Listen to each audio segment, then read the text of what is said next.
Shalom Aleichem, friends. We're looking at Sichas, volume 18, the first Sicha of the portion of Pinchas, a Rashi Sicha. As my custom, I'm not doing the entire Sicha.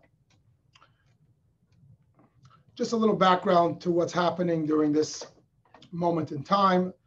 After Bilam, the evil prophet, tried to curse the Jewish people, and it didn't work, time and again and again and yet again, he blessed us. He came to the king of Moab and he came up with a suggestion of how, in fact, to cause the downfall of the Jewish people. And he said their God hates promiscuity. Of course, he hates idolatry as well. Let's bring out the Midianite women, and they'll also have them bow down to their idols, and we'll accomplish both things at once. And it worked, unfortunately. Bilam was no idiot, and his hatred was so deep, and he had the inside scoop of what gets God angry at the Jewish people. The Midianites were very happy to acquiesce. They sent out their women. They sent out princesses. The Torah tells us, in fact, one of the women was the daughter of one of the kings of Midian. And they all came dressed, obviously, in an unkosher fashion, an attractive, solicitous fashion. As well, they all had idols around their necks. And in this way, they got the Jews, A, to sin with them, and B, caused them to worship idols at the same time. And there was a tremendous fall for the Jewish people at that time. In general, specifically the tribe of Shimon fell very deeply. The leader of the tribe of Shimon, the Nasi, the leader of the tribe, Zimri, fell prey to this whole frenzy and publicly sinned with a Midianite princess in the presence of Moses, in the presence of the Jewish people. And the Torah tells us that Moses froze because Jewish law doesn't dictate what to do in such an instance. Technically, this is not considered adultery. She's not Jewish, probably wasn't necessarily married. It doesn't really matter. It's just disgusting and immoral and unkosher. As Rambam writes, that being with a non-Jewish woman, even though it's not technically adultery, but it's really much worse because it's disconnecting. It's crossing the line outside the Jewish people. But technically, halachically, there isn't really a ruling what to do because you didn't violate adultery technically. So Moses froze. And meanwhile, as he's freezing, there's a plague. People are dying. This is a public desecration of God's name, a public, act of promiscuity, that, a disgusting level.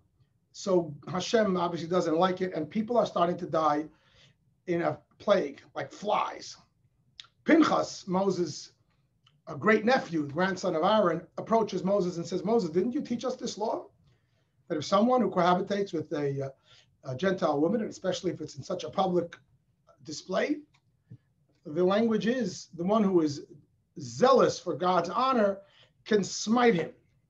Meaning to say that you don't, if you take him to court and bait in and you ask what's the ruling, they're going to say there's no ruling. But if someone is jealous for God's anger, for God's covet, God's honor, he can take him down. There are a few such laws, not too many, in Judaism where it's a rule which is not taught. You don't instruct it as coming from the Jewish court, but if someone acts on it, it's sort of vigilantism, it is appropriate. So Pinchas said to Moses, didn't you teach us that? And in fact, Moses had forgotten that law. Commentary explains why did he forget it? In order for Pinchas to come and be anointed the Kohen, because even though he was a grandson of Aaron, he was not born a Kohen. And when the priesthood was granted to Aaron and his 4 living sons at the time, Pinchas was a living grandson who was not included in that mandate. And all future descendants would be Kohens automatically. Pinchas was sort of left out in the cold. But in fact, as it's explained in other Sichos and in Chassidus, Pinchas had a special role to be appointed Kohen individually by God because of this act of zealotry, which he did, which was very dangerous. It was a total Mesiras Nefesh, a total sacrifice of his own life. He's going out against the leader of a tribe of Shimon when there's a whole mob, acting on this frenzy. And he's also taking down a Midianite princess at the same time. I mean, clearly the risk to his life was pretty much close to 100%. And yet he did it. And God and Moses had told him, the language is, the one who reads the letter should carry it out. You remembered the law, you go ahead and act on it. And Pinchas went ahead and did it. And he went and he smited the couple, both of them together, the leader of the tribe of Shimon, along with the Midianite princess. The plague stopped instantaneously, but not before it took 24,000 Jewish lives. And many Jews were thinking, this guy must be a killer, this Pinchas, he must be just a vengeful person. And Hashem turns around and says, no, I give him my covenant of peace. And he is really a man of peace. And he did this to save their lives and to save the Jewish people. In fact, Pinchas becomes an enactment, becomes a reincarnated, so to speak, or extended in the life of Elijah the prophet, which is why at every bris Elijah the prophet comes. A bris is another instance where we spill blood for the sake of love, for the sake of life. And we actually recite the first 3 or 4 verses from today's Torah portion at every bris, concluding with those words, Shalom, I give him my covenant of peace. And Pinchas becomes Elijah the prophet who ushers in the future redemption. And this is a big deal in and of itself. He showed total Mesiras Nefesh, total self-sacrifice. And this is a huge soul and the forerunner of Elijah, as we said, and ultimately ushering in Mashiach's coming. So it's a very big deal with Pinchas. Sad day for the Jews, though. 24,000 people died before Pinchas came and saved the day. However, before these 24,000 people died, there was another loss of life, much bigger loss of life. What was that about? As this whole thing was taking place, Jews were worshiping idols. Now, according to Jewish law, an idol worshiper has to be put to death. Certainly, if they did it by their own free will, there's 2 witnesses, capital punishment. And even though we know that capital punishment was executed very sparingly, it is said that a court that executed once in 7 years, or according to some versions, once in 70 years, considered a murderous court. However, when it's warranted, it's warranted. If the 2 witnesses, the person did this sin willingly, knowingly, without coercion, they are liable for the capital punishment. And that's what happened here. Moses said, this is the last verses of last week's portion, Balak. Moses said to the Jewish judges, I want you to judge the people who did this sin of idolatry and give them the punishment that they deserve, namely capital punishment. And he said to each of the judges, I want you to kill your men. The language is, he said to the judges of Israel, kill your men in plural, who bowed to the idol of Baal Peor. And Rashi explains there that men is plural because each one of the judges was told to judge and execute 2 Jews. So, as it's explained there in Rashi, there are many, many tens of thousands of Jewish judges. The total number seems to be somewhere between approximately 78,000 Jewish judges. I'll show you in a second on the screen. This is based on the fact that when Yisro came with the suggestion that we should appoint judges, he said we should appoint judges for every 1,000, for every 100, for every 50, and for every 10 Jews. If we do the math, it comes out somewhere between 70 and 80,000 judges. And if each one kills 2, there's about 160,000 people killed. It's extraordinary, a tragedy. I mean, figure it out. If there were 600,000 adult males, they just killed about 25% of the adult males of Israel. Big deal. Torah doesn't spell it out clearly, I guess, because it's too painful. But it's pretty clear enough, and it's clearly in Rashi and in the classic oral Torah. Just to show you quickly that the math of the judges, if you take a look,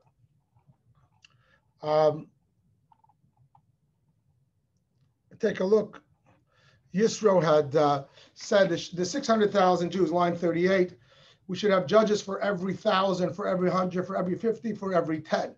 So if we have 1 judge per 1,000, that's 600 judges. 1 judge per 100, that's 6,000 judges. 1 judge per 50, that's 12,000 additional judges. And 1 judge for every 10, that's 60,000 judges. So we have a total of 78,600. The Rabbi indicates in the text and in the footnotes that there's various versions in the Rashi, in the Talmud, but approximately that's the number of judges. If everyone is taking out 2, so in line 45, we have 157,200 deaths due to idolatry. In addition to that, we have 24,000 deaths due to the plague, which was due to the adultery and the public desecration of Hashem's name. So this was a bad, very sad moment. You might say that Bilam, as much as he failed with his cursing, but he succeeded in part with his advice.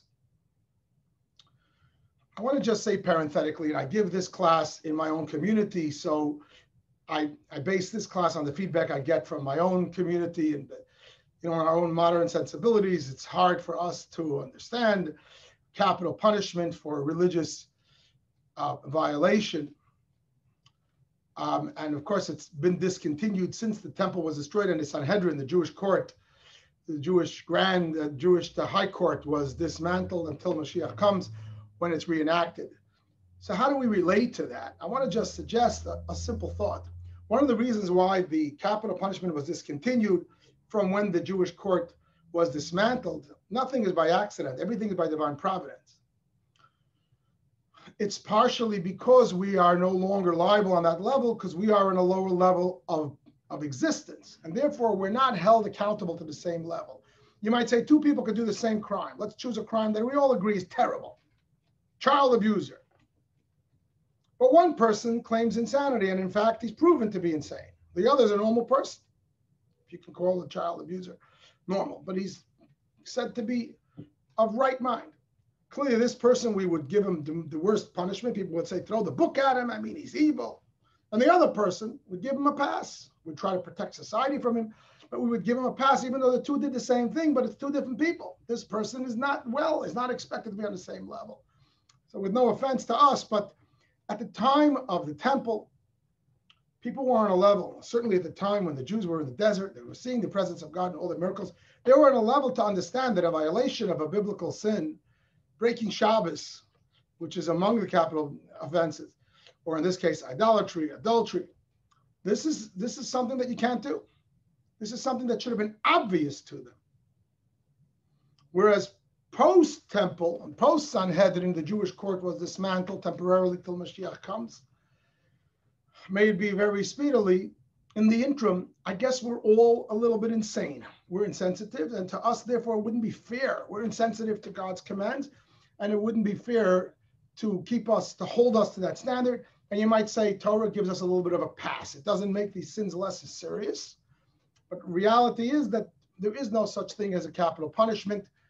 And many commentaries suggest that this is part of the fact, not just the technical reason that we don't have the authority of the Jewish court, but that too is by divine providence, because we're not held to that standard. A little bit along the similar lines of the fact that someone who's a Tinnik Shenishba, someone who did not grow up in a religious home, is not expected to have the same standard as someone else, and therefore is given respect and looked at differently. Even Maimonides discusses this. So this is just a little bit on an aside, pointing that out.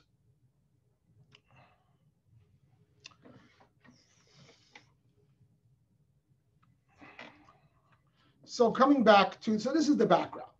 We had these two mishaps. They worshipped idols. There was adultery. There was some 170,000 people killed by the court. At the same time, 24,000 people died in the plague. And now we come to the Sicha.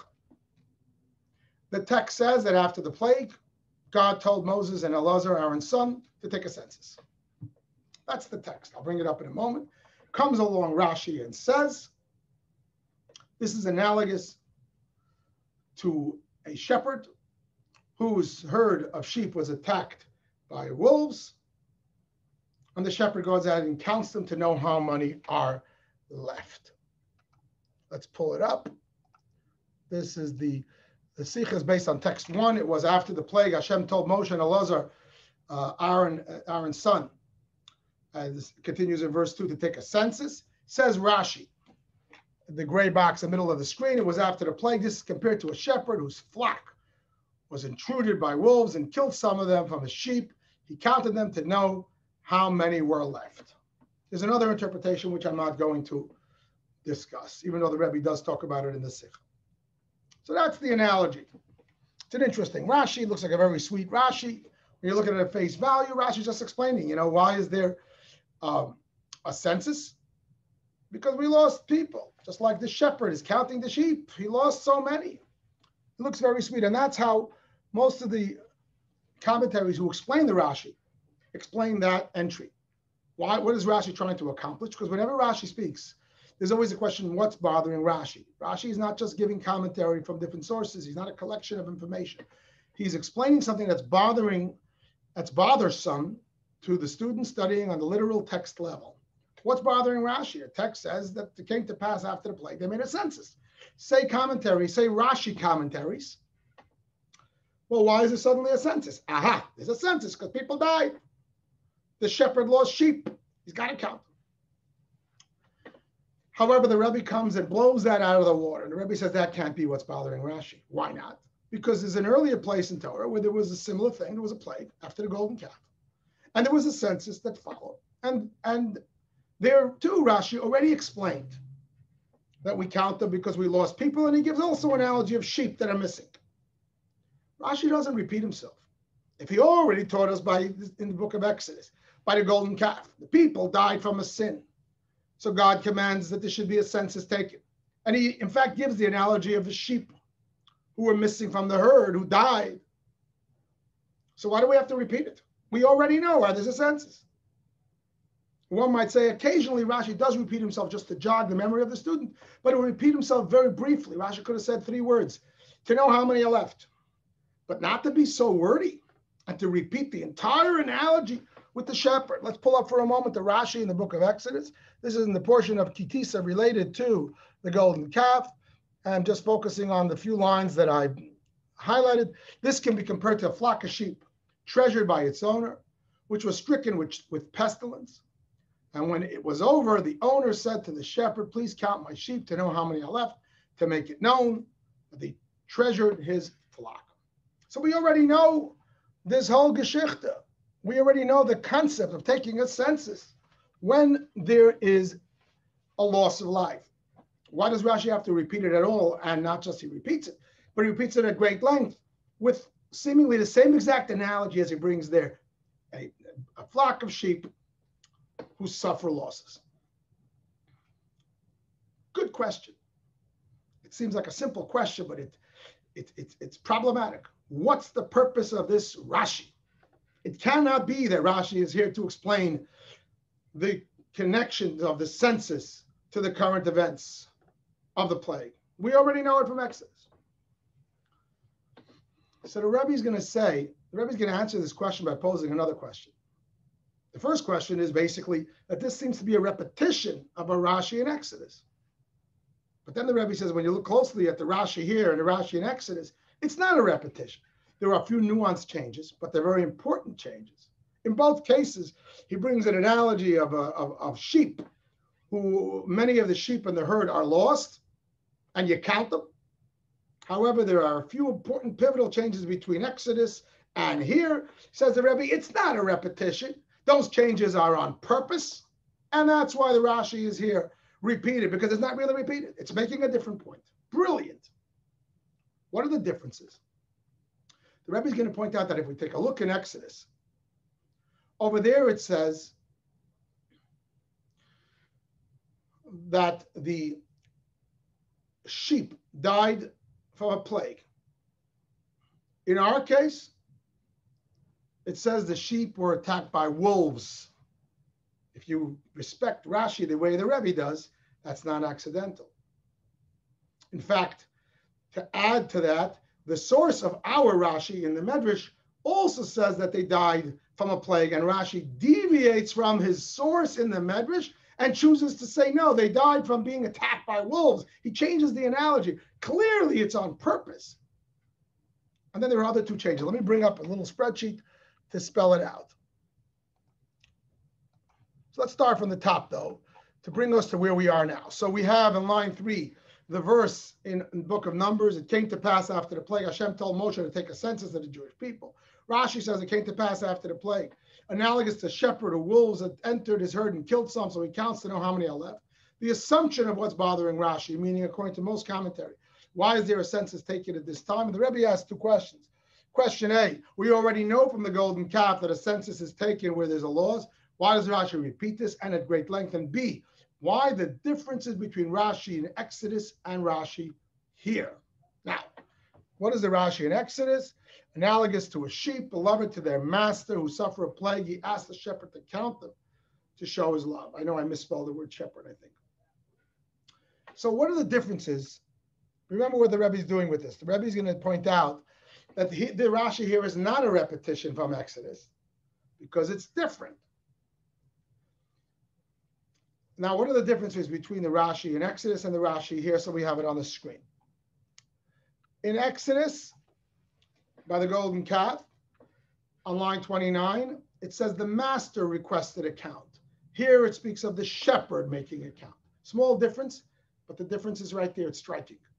Who's making the count? Who's taking the census? Line 31, in Exodus, it speaks of a plague, a pestilence. And here it speaks of wolves attacking. And as I mentioned, Rashi is deviating by using the word wolves from his own source in the Medrash. And finally, the third difference is that in Exodus, it speaks of the fact that the census is out of love. Rashi says it twice. He loves them, and therefore he wants them to be counted to show how beloved they are, how treasured they are by him.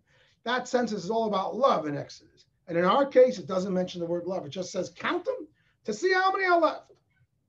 Says the Rabbi, if you read Rashi carefully in Exodus and you read it here, you don't have the question of repetition. It's not. It's a different analogy. Rashi is doing it on purpose, and that will explain why it's repeated, because it's giving a different message. So the Rebbe explains as follows. When there's two types of things that can happen to a flock of sheep. One is they can die from a plague. It's nobody's fault. There's nothing the shepherd could have done. There's something else that can be attacked by wolves. Here, the shepherd is somewhat responsible. If he's on guard and he has his stick or whatever it is, he may be able to protect them. There's some culpability. Says the Rebbe, that becomes the difference between the story of Exodus and the golden calf and here. In the story of Exodus, the golden calf, Moses had no culpability. He was on the mountain at the time. You can't blame him in any shape or form. And therefore, in Exodus, the language is, they died of a plague. And the master is the one who requests the count. It's not the shepherd's responsibility. And why does the master request the count? Because he loves the sheep. Hashem is requesting the count because he loves the Jewish people. Because over there, again, the shepherd, the sheep died of a plague. It's not his responsibility. He has no culpability. Whereas in our case, people died, the 24,000 people died, partially because Moses was dragging his feet. He froze. He forgot a law. It took him a while to figure out what to do until Pinchas came, until Pinchas was told to act on it. And in the interim, 24,000 deaths took place. And therefore, it's analogous to the wolves attacking, where there is some culpability for the shepherd. And therefore, Rashi deviates here and says, this is about wolves. And the shepherd is taking the count, not the owner, the master. And it's nothing to do with love. He needs to know how many remain. He needs to know how badly he messed up in terms of his responsibility. Says the Rebbe, it's a whole different thing.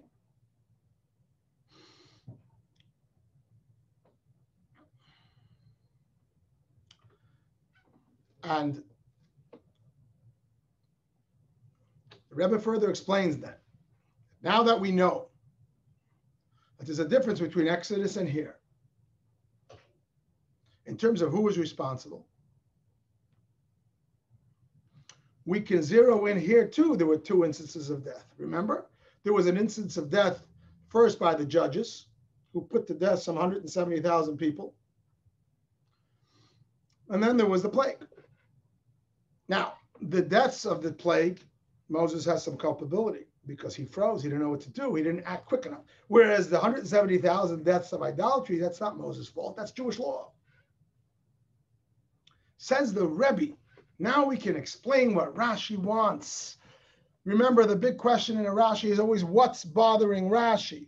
Says the Rebbe, what's bothering Rashi, line 35, is why the Torah links the census to the plague when so many more died due to idolatry. The question that's bothering Rashi is not, why is there a census at this time? There's a census whenever there's a death. There are censuses at all different times in Torah. We already know this from earlier verses and earlier commentary of Rashi. What's bothering Rashi is something entirely different. Why is the census linked to the plague? As the text says, it came to pass after the plague. Hashem told Moshe and Elazar to count the Jews. The plague? The plague was peanuts compared to the deaths that took place one page earlier after the idolatry. Why are we focusing on the plague? You know, think of 9/11. 2,500 people died in the Twin Towers. Imagine somebody is bemoaning the tremendous loss, and somebody else says, yes, and what about the people who died in Pennsylvania? You know, it's sad, but you can't compare. This was a tiny loss compared to this. It's like, why would you focus on that when you could be focusing when something so much more serious has taken place? Similarly here, that's what's bothering Rashi. This is brilliant. Not the way all the Rashi commentators saw this, that Rashi is simply trying to explain why there's a census after a plague. We already know why.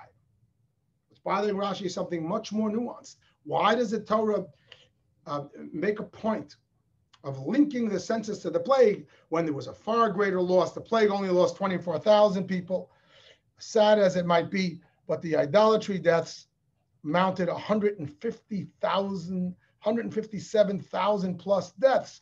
That should have been the focus. And Rashi answers it by repeating the analogy of the shepherd, but deviating, as we learned before, that it's not a plague, but it's wolves. It's not the master requesting the count, but it's the shepherd. And it's not about the love, but it's about knowing how many remain, to emphasize the culpability of the shepherd. Hashem is teaching Moshe that he is sort of in some way responsible. He needs to be more careful on shepherding his people. And therefore, this is a different type of census where the focus is on Moses and his culpability.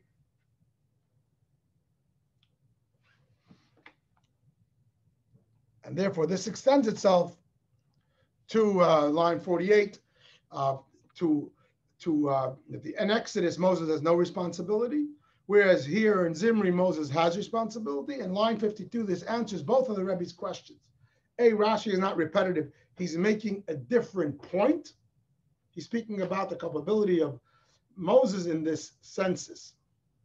Whereas in Exodus, it's just speaking about the fact that Hashem, out of his love for the Jewish people, wants them counted.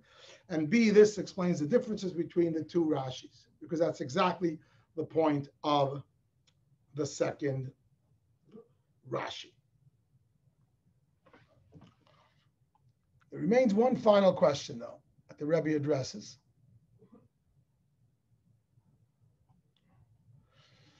And that is, why did Hashem focus the census on the plague? This is line 56. It's all good and fine that this census, as per the verse, linking it to the plague, was focused on Moses' culpability and responsibility rather than Hashem's love for the Jewish people. But in this case, too, there were two problems. There were two sources of death. Why isn't Hashem focused on the other source of death of some 170,000 people out of his love? So the Rebbe says that you might say on a momentary basis, the love was hidden. Hashem loves the Jews, it's true, and he loves them even when they sin, but the sin of what the Jews did at this time, especially being with the Midianite woman, which is considered, as the Rebbe explains, crossing a line outside of Judaism. You know, it's one thing to sin as a Jew, it's another to sort of cross that line outside of Judaism, and it's considered a very serious thing. And you might say temporarily, it's almost like Hashem fell out of love with us. And therefore, Hashem is pointing out, I know you lost 157,000 people because of what you did, and I should be loving you and counting you. I don't love you so much right now. Sometimes even a parent can lose love for a child, at least on the surface level. In essence, you always love him, but on some level, Hashem said, no, you walked out on me. You crossed that line, and temporarily he lost his love. And for the love alone, he may not have ordered a census. He only ordered a census out of Moses' culpability and responsibility. But the Rebbe finishes the Sicha, therefore, by taking a huge lesson, an unbelievable lesson. Took at the bottom of the screen, that even when Hashem isn't loving a Jew, Moses and all of us must take responsibility for him. The Rebbe says, think about this, that Hashem is saying, I'm not going to take a census for my own sake. Right now, I don't love them. They did a terrible thing. And yet, at that very moment, it turns to Moses, the eternal leader of the Jewish people, and by extension to all Jewish leaders, and by extension to all of us, because we all have a little spark of Moses. And he says to Moses, what happened to your responsibility? But wait a minute, Hashem, you yourself said that you don't have the love for them. So what? That doesn't take away Moses' responsibility. And this is very much in line with the Rebbe's thinking of how to look at a Yid, that even if you see a Yid who's lost, who's not connected to Yiddishkeit, it seems, who maybe crossed the line. You might even decide that that Yid in Hashem's eyes is not so beloved. That doesn't exempt us, the fellow Yid, from loving that Jew. And Hashem expects us to do so, which is very much in line with the Rebbe's approach to a Yid who might be outside of the path of Torah. I think of an analogy in our own family that one of our children was punished. And one day she did something not so good and she was punished. She's not getting the dessert. It was a special dessert. Maybe there was ice cream. And this particular child was excluded from the ice cream. And as the ice cream is being served, her older sibling started to cry. So my wife said, "What's wrong?" And she explained that I'm not going to be able to enjoy my ice cream if my younger sister, Tzivya, is left out. And she cried hysterically. My wife was so touched by that love that she gave them both the ice cream. Sometimes the parent may be angry at the child and upset at the child and punishing them, and they deserve it, and yet they expect the sibling to show love, and that itself exhibits and brings home the love that the parent has to all their children at all times. Similarly, Hashem is upset at the Jews. He doesn't care. 157,000 people don't even bother. But Moshe Rabbeinu, Moses, is expected to pay attention and to watch for each and every one, which obviously is the Rebbe's message of obviously strong love for each and every Yid.